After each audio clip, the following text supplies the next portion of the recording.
What's up there, everyone?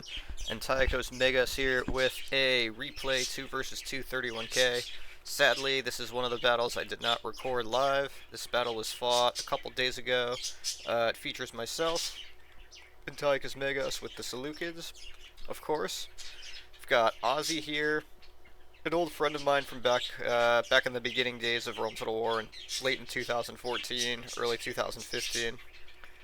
Taking the Julii. His favorite faction is the Romans, and he's a very historically inclined person, just like myself.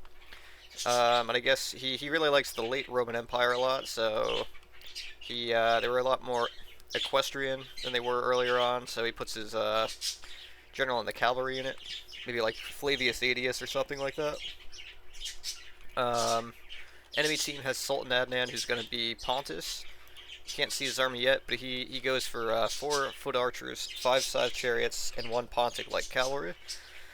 And then Markus will be on the enemy team. He also takes a cavalry general. He takes 4 archer auxilia and 10 urbans. I've also taken 4 archers myself, 4 legionnaires, 7 silver shield pikemen. They're all gold, gold 2.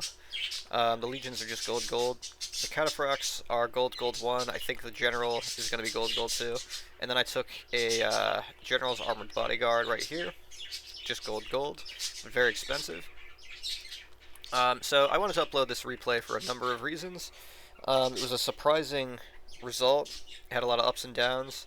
I dislike scythe chariots, and I don't really like Pontus that much. Although, I'm not saying, the reason isn't because it's a bad faction, or that it's stupid to take chariots. It's actually an amazing faction, it's very powerful. There have been a number of very great Rome Total War players who've been excellent with it. Notably, I'd say Sparky, Cleomenes III, Paglia, very good with Pontus. Varus actually beat me in a Pontus versus Rome not too long ago, using a brilliant tactic, and, surprisingly he mass routed me with a couple chariots and a surrounding force of pikes. Not too dissimilar to the way Luke played with the Seleucids. Luke's Seleucids in a lot of games is honestly a lot closer to Pontus than it is to the way I use the Seleucids, which is always pure standard cavalry. And sort of like using the pikes as you would with Macedon. Not to say there's anything wrong with that. It's not really my thing. So to be sort of rebellious, I always just take these builds with even versus Pontus with just standard cavalry and no chariots, or maybe 1. I have conceded though in the past, and you have been seeing me take the Seleucids with chariots if Pontus or even Macedon are on the field. Just because chariots really allow, like, it allows you to upgrade your infantry better. You don't need to put any upgrades on the scythe chariots, and they're very effective in 31k. Meaning, your infantry can be gold, gold 2, gold, gold 3. I've seen a lot of armies, especially Cleo, take all gold, gold 3. Bronze shield pikemen, and if you know anything about bronze shields, silver shields, or royal pikemen, 2 chevrons alone makes them very powerful, so 3 makes them incredibly difficult to defeat at that point. They're almost as good in terms of morale as an urban. But so Pontus and Seleucids with chariots are a great way to have good cavalry and good infantry both, which is essential for fighting Rome. But anyway, back to the actual battle as it's unfolding. I did another controversial thing outside of taking no chariots, and that's taking this general cav. The reason I took it and the reason I like it over so Adnan, I missed it, I was blathering on, but Adnan kills 2 archers, I believe, of Ozzy's, and he goes for a 3rd, but he routes attacking the 3rd. Nothing caught it, he just routed as he charged, and now it's down to very little men. That's why I don't, that's sort of the flaw with taking a light cav, and to be fair though, if it kills 2 archers, this cavalry typically costs as much as 1 archer auxilia or so, or slightly more. So if it killed 2, it already sort of defeated its own weight, more than its own weight in denarii. And if you lose it, it's not really that bad. The only problem is that now you have 5 cavalry to work with. But it was faster, and it does kill archers a little bit quicker. I took the general cav. It's more expensive than a standard cavalry, more expensive than a cataphract actually. It has 2 hit points.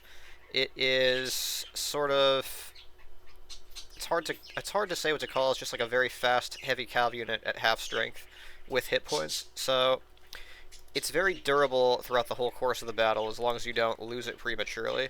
It can tank hits from cavalry directly. It can tank hits from infantry. It can get caught and get away. It can take Pila and get away with it. It can be shot at by archers and take minimal losses unless through time it stands there and gets shot on all sides. It's fast. Its charge is very powerful. Against regular archers, I think it's very effective because it typically routs them very quickly if it catches them. Right here, you see a prime example of that. It gets caught a little bit, gets stuck, takes virtually no damage. Actually damages cavalry in return from a mix of archer fire and this charge and melee force coming back at it. Those 2 hit points really matter a lot. So I mean, it's an expensive unit, but when you're a faction like the Seleucids, I get to do all this harassment, all this commando shit, all this charging, and I don't get the cataphracts tired at all. I just keep them fresh. They're chilling out, defending archers, and the general cav is helping out a lot here. So I love playing with this unit. I understand it's expensive and that it costs your army in other ways, where denarii could be spent, but it's just such a fun unit to use. I don't take it too often, but in this battle I decided to take it.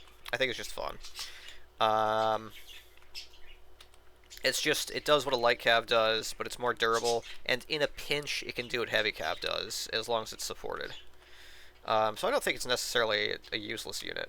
Now, as you can see, the distribution of forces in this battle is quite interesting.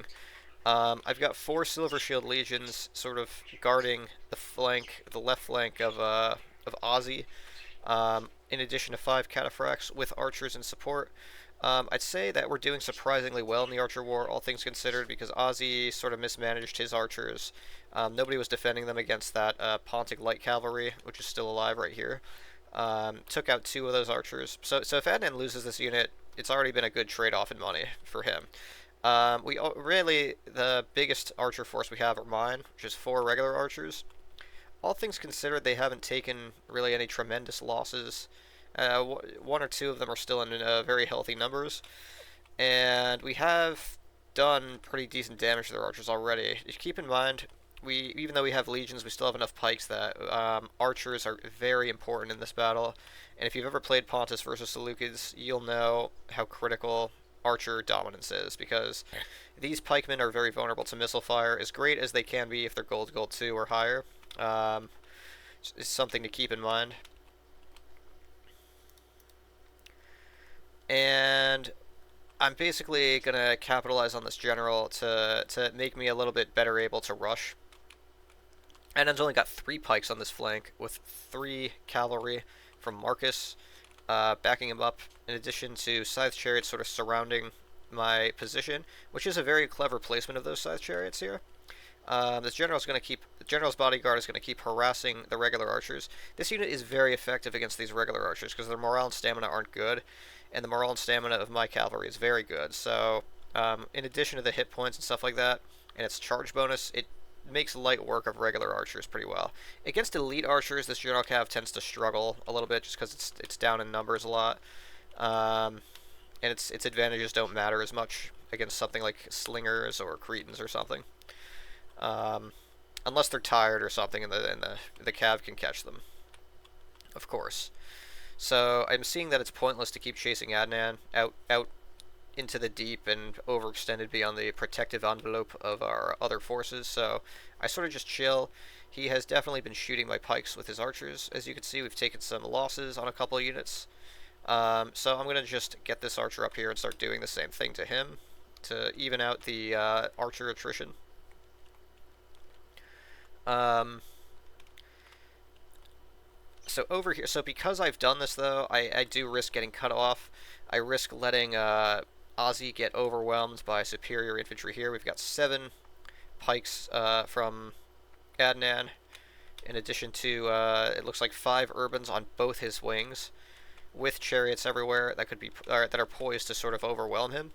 And if they went for a massed charge, it's tricky for us because our pikes are not with our army here, and these chariots, combined with Markus's very good cavalry skills, could very well trigger a mass rout of the legions and the urbans here.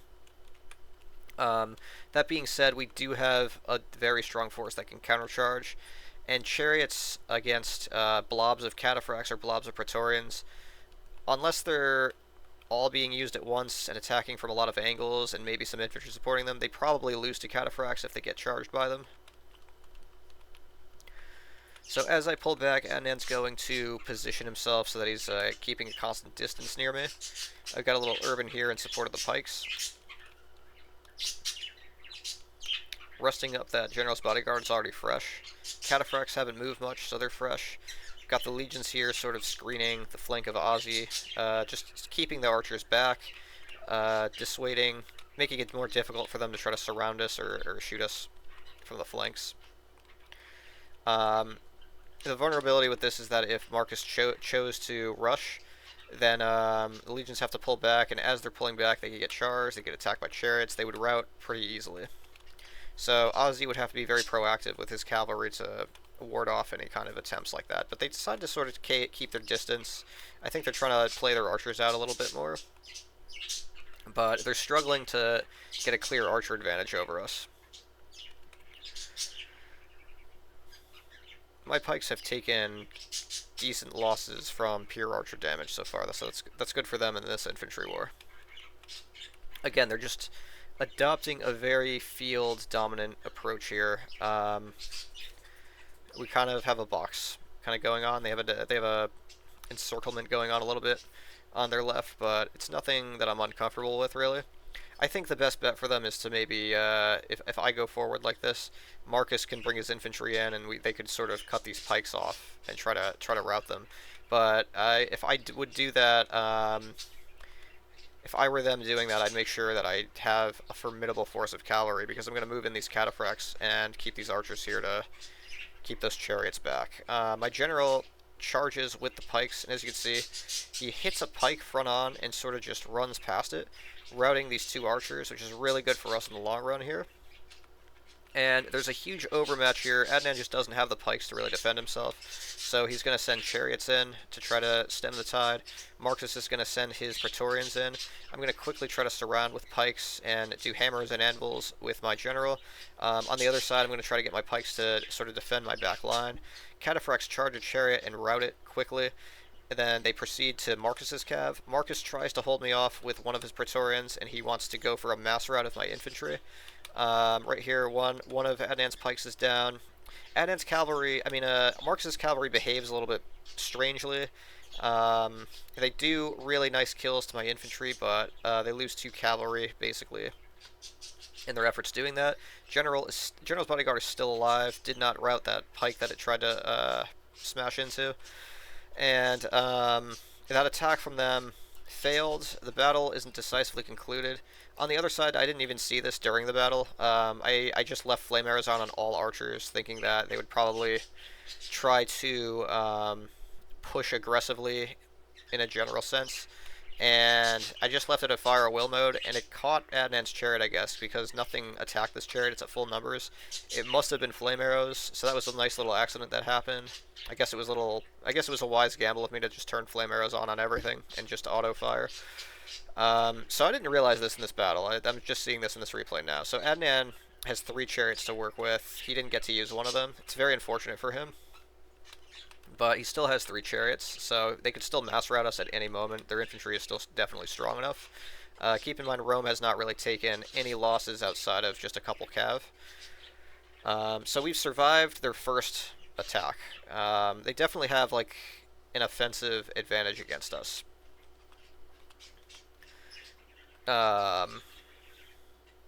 So I continue trying to wipe out these pikes. And Adnan is just sick of watching this bullshit, so he's going to send all of his pikes in. He's going to try to rush my position, and he's going to try to take out these Silver Shield pikemen, get a little revenge here, because he is he was very outmatched in numbers and lost 1 pike and is taking a lot of damage to other ones here. So he's gonna just try to wipe me out. I do have time to sort of pull out of this and run away, but I decided to just stay in for whatever reason. Right here, Markus actually routed these. I just missed it. He actually routed these legions with a cavalry attack. Ozzy chased them away, and the legions came back. So that's why these legions are no longer at full strength. They're at 64, 41, and 51, down from like 81. So they're a little weakened, but they survived the attack because of Ozzy, and they'll still be part of the battle. They still have to throw their Pila. No Pila has been thrown yet, to my knowledge, at this point of the battle. And yeah, over here. So Adnan tries to attack with a chariot. I draw it away from his pikes so that he can't win the cavalry battle. I re-engage when I'm in a position I like. He tries to use flame arrows, I guess, to make me rout, but I think it works against him. I think a solo chariot against 5 gold, 1 cataphracts, it just doesn't really win. We've seen it already happen twice. These cataphracts are winded and depleted a little bit, and they're still winning. Adnan manages to catch my phalanx, routes a small unit there. I try to reform, but it's kind of messy. Now I only have 3 pikes here, and his whole force is here with chariots close by, so I have bad morale in this area. Flame arrows, I should turn these off. It's not helping me in this situation. And these pikes are all going to be lost, basically. And I don't try to save them with the cataphracts. Instead, Markus also tried to support. And as you can see, we have 2 main engagements here. We've got Ozzy using a huge, powerful force to kill these 2 urbans on this flank here. For some reason, Markus's cav is very far away. I think, especially because his general's here, he needs to get it way closer. His cavalry should be really here, where the bulk of his forces are. He has no support. Adnan has lost too many chariots. He's got 1 chariot left alive, precariously close to flame arrows. Trying to support his attack in a morale sense against my pikemen. I'm bringing the Silver Legions up to the main part of the battle here. And Markus is very exposed to a cavalry strike right here, and that's exactly what happens. I sort of let Adnan destroy my infantry, and I decide to trade Silver Shield pikemen for urbans. So in support of Ozzy, the cataphracts will smash into the urbans of Markus and kill them all. And I'm gonna use these archers to shoot Adnan's infantry while they reposition and try to maneuver around. And the Silver Legions, I'll just use them to sort of keep his infantry busy so they don't interfere with cataphract operations. So as it stands, that was it was sort of a lucky chance that I had to charge these with the cataphracts. It was really that my cataphracts happened to be whirling around, and Markus happened to go close, try to catch up to Adnan's pikes with his urbans. Ended up being a very wrong time in the wrong place situation for him. So we did manage to sort of recover from this attack Adnan did very nicely. Very unfortunate that this urban here is caught right here. I would really prefer if Praetorian Cav did this job, but Ozzy is not chasing this urban, so I do it with my tired 27-unit cataphract. I try to bring the general in to take over that job, and in case I miss it while viewing other things, this general is ultimately going to try to attack these archers next. That's its next mission. It's going to be hard for Markus to defend these archers and help Adnan, because Adnan now has 1, 2, 3, 4, 5, 6, 7 pikes that are strong, 1 really weak pike here. So like 7.5 pikes, really, to fight 1, 2, 3, 4, 5, 6, 7, 8 urbans with 1, 2, 3, 4. 8 urbans with 4 Silver Shield Legions backed up by a really tiny pike while getting shot by archers, so it's going to be very hard for him to recover this infantry battle unless he uses this chariot and Markus uses their cav really well. So the first thing to do is that the legions are isolated, accidentally slamming cataphracts directly into pikes. Very bad move from me. They managed to kill the last of my archers, the small pike. Adnan surrounds. Markus charges right into the back of those legionnaires. They did get their peel off, I believe, before they were routed, so they did something. As you can see, Adnan's forces took a lot of losses there. But at the same time, Adnan's back was exposed to Ozzy, so while they killed the legions, of the Silver Shields, the urban cohorts are moving in aggressively. They're going to throw lobs and lobs of Pila. Though if they read a cataphract, got caught in a pike. They're going to throw a lot of Pila at all of these Bronze Shield pikemen. And they're just going to like run through and pursue. Markus, very unfortunate, lost a cav there. General, just in case the battle gets close, is absolutely decimating these archers. So I love this unit. It already did a lot before in the battle, and because it's got 2 hit points, it's such good stamina morale, it's continuing to be relevant even all the way until the end. Adnan regroups, he survived, which is actually pretty impressive. Got 2 cataphracts freaking out over here. Very easy for Markus to come and kill them further. And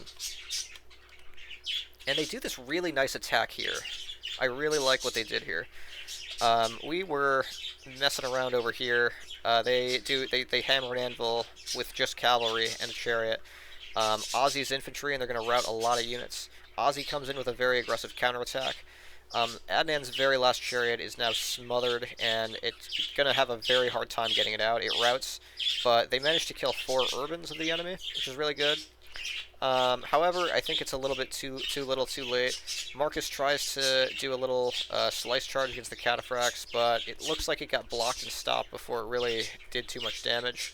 The cataphracts hold, the urbans hold, even though there's routing allies, and Markus's cav is slowly withers away. Meanwhile, Markus here tries to come in with some hammer and anvils on the other side. A Silver Legion and an Urban ran through this pike and almost completely killed it. Markus's cav is destroyed. Adnan trying to push in with all of his might with his Bronze Shield pikemen. His general is dead, but his pikes are gold, gold 2, gold, gold 3. More Pila is still being thrown by Ozzy, and it finishes off a lot of those Bronze Shield pikemen. And their morale is so bad that a cataphract charges frontally, a unit of cataphracts rather, and it routs Adnan's pike directly. So that is the end of the battle here. I think the critical moment where we really started winning it was when Markus's Urbans routed. So I like this battle because it sort of shows how much more reliable the Seleucid cavalry was in this battle versus the Pontic cavalry. It wasn't really so much so Adnan's failure as a player, it was really just once chariots lose men, or once they're committed, they're very hard to redirect. It's very hard to recover them if they rout. If they rout, or if they lose even one chariot, or if flame arrows are left attacking them for too long, they run amok and you can't use them anymore, and they may have just been wasted. On the other hand, though, Adnan's infantry was very strong because he took chariots. They're very cheap units. So he lasted a very long time with his infantry force, and there was a moment where they could have brought it back with a combination of Markus's very well-conducted cavalry strikes and Adnan's very well-timed chariot attacks. And they had a very nice little attack there at the end, but there were just too many urbans and cataphracts left alive to truly stop us. I like this battle because it sort of shows that maybe you don't need chariots in every single matchup, Seleucids versus Pontus. You can be successful with cataphracts, or other cavalry besides chariots. You could take some companions, you could take militia cav, one general, maybe I think 2 is a little bit too much. I'm not always against using chariots, I just don't like them personally. I don't like a unit that can go amok at any time and sort of just throw away the battle. But what I do like about them, though, is the money. You know, if you take a couple chariots as the Seleucids as part of your 6 total cavalry force, you can afford a lot more chevrons on your infantry, and you don't suffer from as much of a morale issue as you usually do with that faction. So a lot of people do like Pontus. I think it's a little bit more popular than the Seleucids, and I definitely see why. It's a very sensible faction. Very effective against Rome, particularly. So let's look at the kills. As usual, this is getting kind of weird. The general of my cavalry force got the most kills. This is a thing that's happening a lot. It just means that the spirit of Antiochos is with my army at all times, so he's always at the helm of the charge with the most elite cavalry, gets the most kills. By a narrow margin, but still, it's a weird pattern I'm seeing. The cavalry with the most kills in my army, though, was not a cataphract, but it was the general's bodyguard. It killed a lot of archers. It killed 3 or 4 of Markus's remaining archers, 3 or 4, at least 3, I think, of Adnan's archers it routed, and it chased down routing urbans. It did everything a light cav could do that you could expect it to do, and it didn't die the whole battle. It's a very tough unit. It's very durable. I think it's expensive, yes, but if you can find a build where you can still have a pretty upgraded army, then I think it's sometimes really worth it to take a general, and it's very fun for sure. So general did fantastic.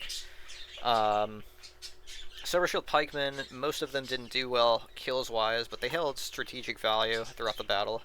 One did very nice with 109 kills. We did kill a few of Adnan's Bronze Shield Pikemen with them earlier on. Silver Legionaries mainly just threw their Pila and died. They didn't do much fighting. They held, again, like a positional value, but not much killing power. And the Archers, if we observe, got very decent kills.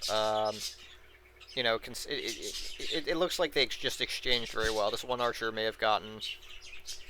that was a very cost-effective Archer right there, these two. So they performed pretty decently, I'd say. Anyway, I thought it was a very interesting battle. I think, you know, you don't always have to take chariots in a Seleucid versus Pontus matchup. In my opinion, I've done very well against very good players without them, and I thought this battle helped kind of show that. And yeah, hope you enjoyed, and I'll see you next time.